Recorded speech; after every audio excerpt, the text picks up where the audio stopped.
Un saludo para los salvadoreños y salvadoreñas que nos miran en los Estados Unidos, Canadá, Europa, Australia y Nueva Zelanda. Y también para los que nos miran en nuestro país y en cualquier parte del mundo. Para todos, un fuerte abrazo. Este día nos vamos a referir a la ofensiva de noviembre de 1989. Cada aniversario abordamos diferentes aspectos de eso. Y relacionado con eso íntimamente, este día se enterró al capitán René Armando, Óscar Sorto. Es el gran capitán de la guerrilla.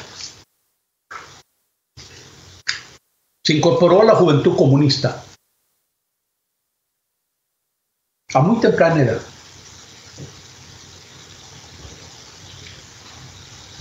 Estudió en Usulután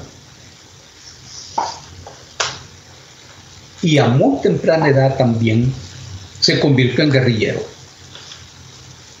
incorporándose plenamente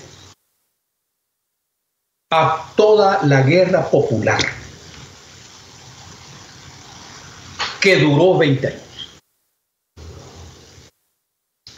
René Armando Óscar Sorto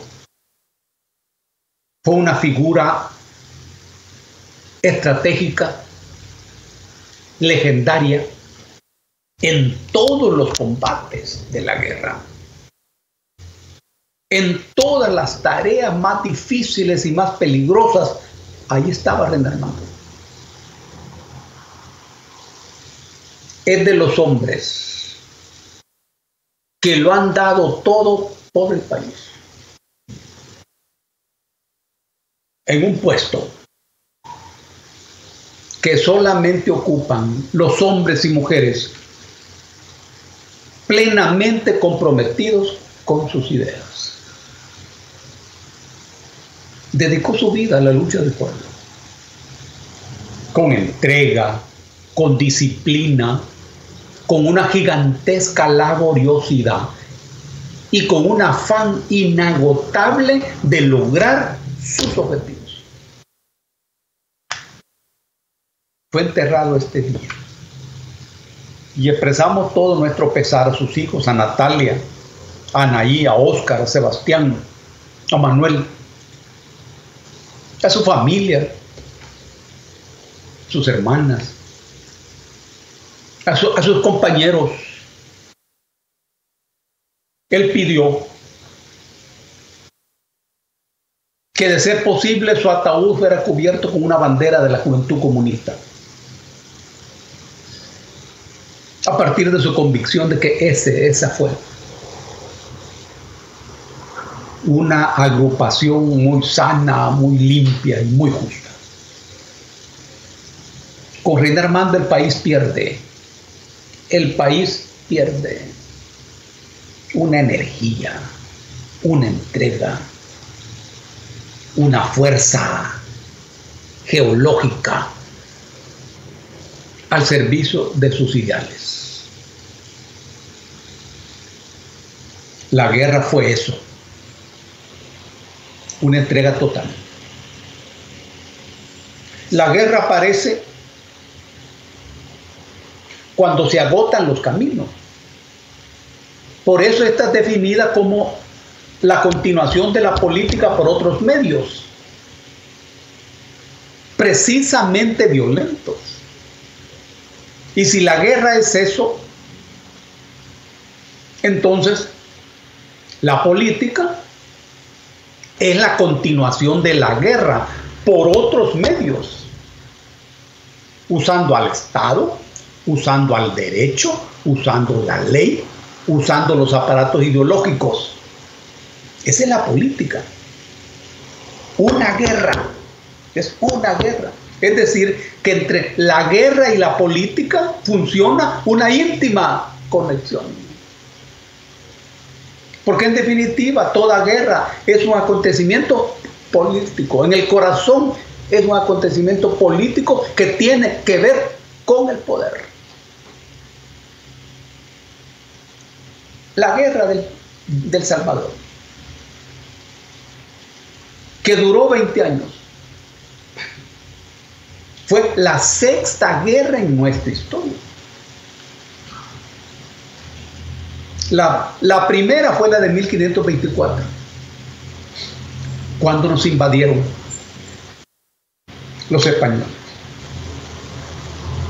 Ahí empezó nuestra historia de guerras, hasta culminar con esta última que tenemos hoy, que es la guerra social.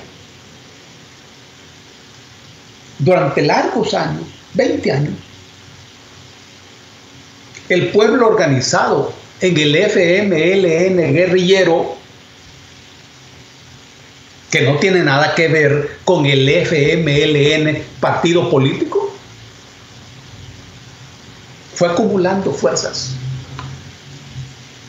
experiencias, capacidad operativa y capacidad estratégica,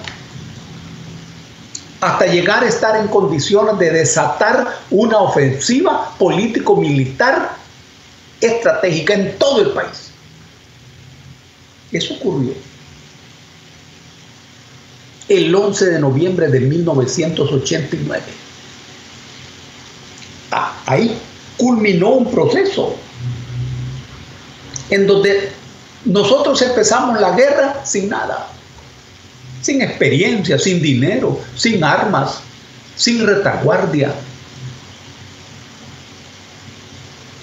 En todos los años de guerra, esa situación cambió. El ejército hizo lo correcto al intentar aniquilarnos. Después de aquella ofensiva de 1981, el ejército hizo lo correcto, intentó aniquilarnos. Y adoptamos la línea de resistir, consolidar y avanzar, que fue exitosa. Cuando el ejército gubernamental no tuvo éxito en aniquilarnos, la guerra prosiguió, con accidentes y con irregularidades, porque el FMLN guerrillero era una alianza política. Es decir, era un acuerdo político con cemento político, basado en 5 organizaciones, ideológicamente diferentes y enfrentadas, pero políticamente concertadas, que es la clave de todo. Éramos diferentes. El Partido Comunista, la Fuerza Popular de Liberación, la Resistencia Nacional, el Ejército Revolucionario del Pueblo y el Partido Revolucionario de los Trabajadores Centroamericanos. Esta era el FMLN. Diferente ideológicamente. La lección es que no se requiere ser idénticos, no, sino que estar de acuerdo en lo fundamental. Y la guerra, que es un fenómeno absorbente y abarcante, que requiere la mayor concentración, se convirtió en una verdadera escuela política. A partir de la certeza y el error. Claro, nosotros estábamos en desventaja grande. No teníamos todo lo que el ejército gubernamental tenía, pero teníamos el pueblo, el apoyo y la comprensión del pueblo. Y como la guerra es la actividad intelectual más completa de todas, en donde hay que desarrollar la inteligencia a un alto nivel, éramos capaces de descubrir los errores y de corregirlos como condición para seguir adelante. Ahora, en noviembre de 1989, todo se concertó entre nuestros ejércitos. Han de saber que nunca el ejército guerrillero del FMLN tuvo un mando único, nunca. Éramos 5 ejércitos con 5 mandos, en donde cada ejército cumplía a su manera y con su estilo las líneas estratégicas trazadas por el mando estratégico. Así fue en el 89. Cada ejército peleó en un determinado lugar del territorio. Y por primera vez cubrimos todo el territorio. Los 20.000 kilómetros cuadrados. Esta es una proeza militar. La aproximación a San Salvador, el ingreso a San Salvador, desde el cerro de Guazapa, esa fue una exitosa operación político-militar. Porque nadie puede ocultar a 300 hombres y mujeres armados. Pero la población estaba con nosotros. Este es el punto clave de todo esto. La población entendía la lógica de la lucha armada generalizada y no estaba con el otro ejército, ni estaba con el gobierno. Por corruptos, por incapaces, por ladrones. Entonces pudimos llegar a la capital. Ojo. Y la ofensiva fue la 4ª ocasión en donde la capital del país fue cercada militarmente. La 4ª ocasión en la historia fue la guerrilla del FMLN. Había pasado ya el cerco que Vicente Filísola impuso sobre la capital. También el cerco que el general Manuel José Arce le hizo a la capital en 1828. Y el cerco que Rafael Carrera le hizo a San Salvador también. Cuando en San Salvador peleaba el general Barrios, Gerardo Barrios. Carrera se tomó la capital, pero no capturó a Barrios. Y la 4ª ocasión fue esta. Una proeza militar. De esta ofensiva se construyeron las condiciones para la negociación. Es decir, la concertación que significó la negociación salió de la confrontación. Y esto es muy importante, porque solo los que confrontan, concertan. Si vos no confrontás, nadie negocia con vos. Porque toda negociación resulta ser un acto de fuerza. Nadie negocia con el débil. Pero cuando viene la negociación, esa fuerza deja de ser fuerza y se convierte en poder. Eso pasó con la negociación. La ofensiva fue un acto de fuerza, pero también un acto de poder. Poder territorial, poder político, poder militar y poder ideológico. Tanto fue así que se abrió la negociación. Y la negociación fue otro tipo de guerra. Diferente, más compleja. En cierto modo, la negociación fue la continuación de la guerra. Porque lo que determinaba los temas a negociar y los acuerdos logrados eran tu fuerza militar. Era lo que habías logrado en la ofensiva. Eran los territorios que la guerrilla controlaba. Esa es la negociación. Y eso fue la negociación. De esa negociación vino otro momento histórico.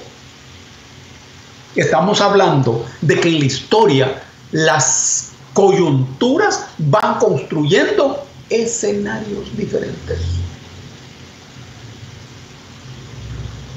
Y ese paso de un escenario a otro escenario es impulsado justamente por las contradicciones.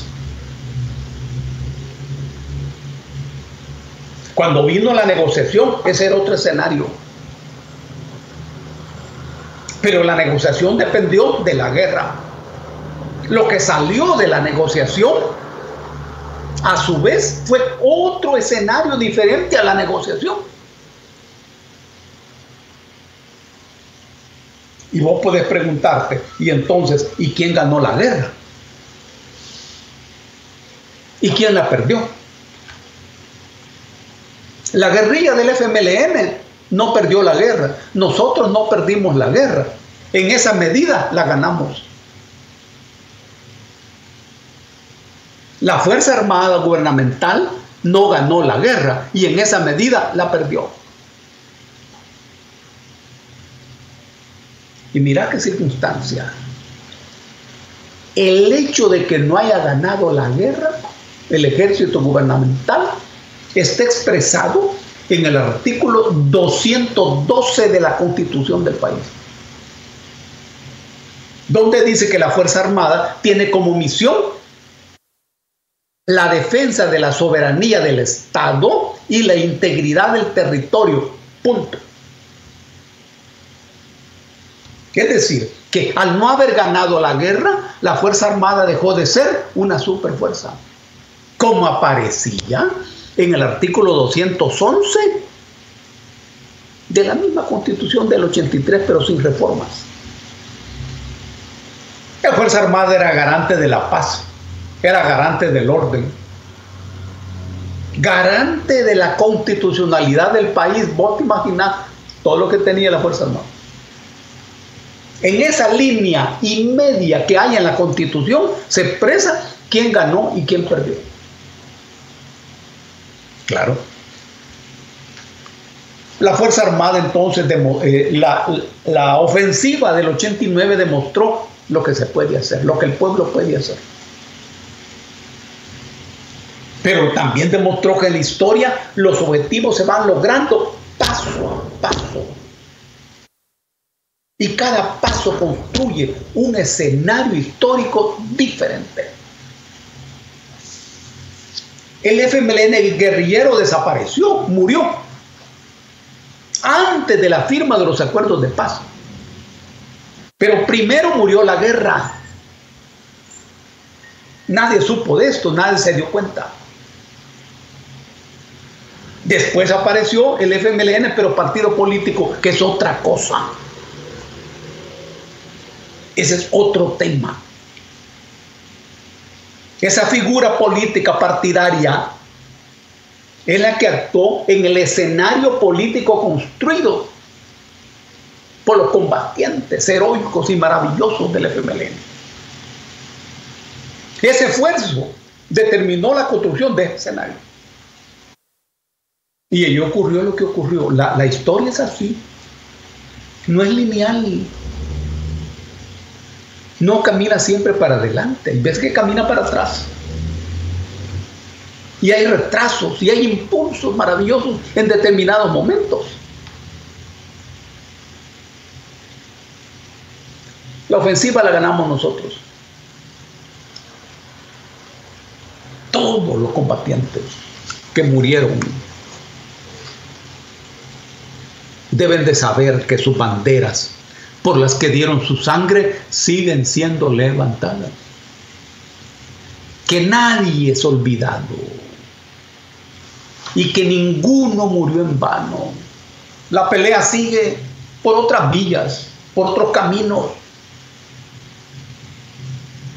pero sus ojos silentes nos siguen ayudando a descubrir el camino por donde hay que avanzar. Y esta marcha es indetenible. Siempre en la historia hay marañas, hay nudos, pero los pueblos siempre la desatan, saben cómo hacerlo. René Armando fue uno de esos hombres gigantes que hizo posible la ofensiva y que hizo posible que este proceso avanzara. Nuestro homenaje a René Armando y a todos los combatientes del FMLN guerrillero que regaron con su sangre y su dignidad estos caminos polvorientos de la patria. Un abrazo para todos y para todas.